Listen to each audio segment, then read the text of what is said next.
You ever wondered why, as a Bahamian, all these years I've been living here, right? I'm 27 years old, born and raised in the Bahamas. Yeah, we've had some instances where, we had some situation like the Marco Archer situation where a little boy was gone missing. He was missing for days, and then eventually he was found in the bushes with semen all over him, and he was, mutilated or whatever, and he was raped and killed, right? We had another situation as of recently, Adriel Moxie, who, very similar to the Marco Archer situation, went missing for a few days, and then they found her in the bush, mutilated, raped, and killed.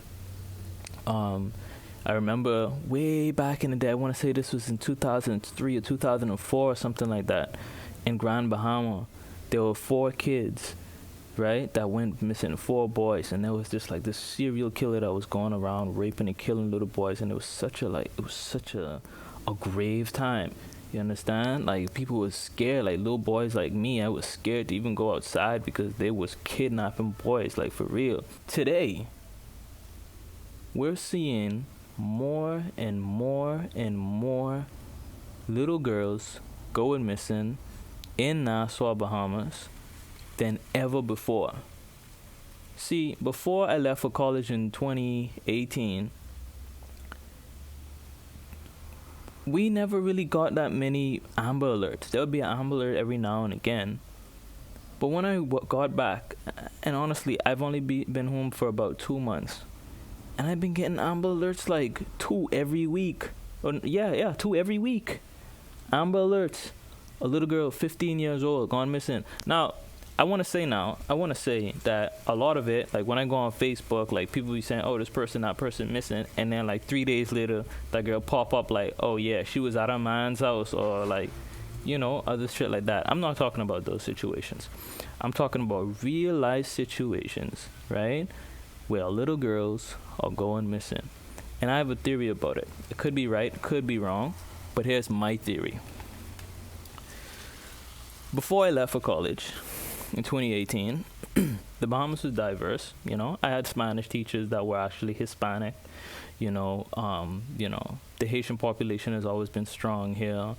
I had Jamaican friends. Like, there was diversity here in the Bahamas. But when I got back, it's 2025. When I got back, the amount of different colors and different people that I've seen here in the Bahamas in my 2 months here is more than I've seen ever since I was born here. More. I'm seeing Indian people. I'm seeing more Hispanic people from more Hispanic countries. I'm seeing African people, more African people, because there's all an African population, but I'm seeing more African people. I'm from more African countries.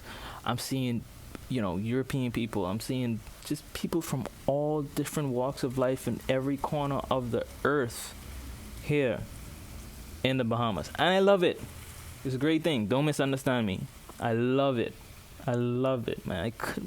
Wow, I'm so happy. I'm looking around. I'm seeing different people like, what? I like it because what it's going to do is going to help influence the mind of the average Bahamian that it's okay to coexist with other people. It's okay, that your neighbor is going to be a citizen of or a descendant of another country. It's okay. Like, you're not gonna die. They're not threatening you. They're not threatening your life. You understand what I'm saying? They're not gonna take your jobs. They're not going to take over the government and take all of your resources from the people that were born there. No, it's okay. You understand? So it's progressive in that way. However, right, in addition to the people from all different walks of life that are here, that also includes rich people, right? Rich people that can afford to live in any part of the world that they want. And the Bahamas has a reputation of being paradise, right? Quote unquote paradise, right? So if you're a guy that's from Manitoba, I love Canada. Let me not use Canada as an excuse, as a what's it called? Let's use the U.S. Let's say you're from fucking Nebraska or New England or something, and all you know is snow all year round. The snow and bad weather and no good food and fucking, just whatever, right? And you just amassed a fortune in tech, right? Or in whatever remote job that you're doing. You can work remotely in anywhere in the world that you can, right? And you've heard so many good things about the Bahamas, right? That's like a wonderland for you. You're like, okay, well, I'm gonna move to the Bahamas. Who's gonna stop me? I have money, right? So you go to the Bahamas. So it's just like that same thing with with that's been happening in Bali for so many years. But the thing is, Bali is so oversaturated now with people with what do you call it? There's a certain word for this demographic of people. Put it in the comments. You know what I'm talking about. Because the government has sort of adapted to inviting these people because they bring so much money into the economy, which is amazing. This is amazing, right? This is great stuff. However, we all know that historically speaking, billionaires who have all the power in the world to do anything that they want, they come here and they can buy an island, they can, they could do whatever the fuck they want, bro. Like, they can buy bitches, by the thousands. You understand what I'm saying? And they human traffic. And I want to bring up these examples, but it's not limited to these examples. Look at people like Peter Nygaard, right? This super rich billionaire who a lot of Bahamians always idolize. Like, we were like, bro, Peter Nygaard got an island over here, bro. You ain't gone there yet, like, but or you won't, you didn't know that, but we used to see him on ZNS TV with his models, and he had models and stuff. He had models, like he literally owned models. Like, he was a sex trafficker and a rapist, right? Well, he got convicted of that, right? Then you look at somebody like Jeffrey Epstein, who actually owned a island of in the Bahamas. You think our government didn't know what these people were up to? Come on, use your brain. Like I said in a previous video, the people that have the most power in this world aren't Trump or any government or any president. It's the millionaires and the lobbyists who own these people, who influence their decisions, right? So let me get back to my point. Peter Nygaard and Jeffrey Epstein aren't these guys were scapegoats. These guys were people who got caught doing what they were doing. These guys were people who got too cocky. These guys were people who thought they were invincible. These guys were people who got sloppy, who got caught. You understand what I'm saying?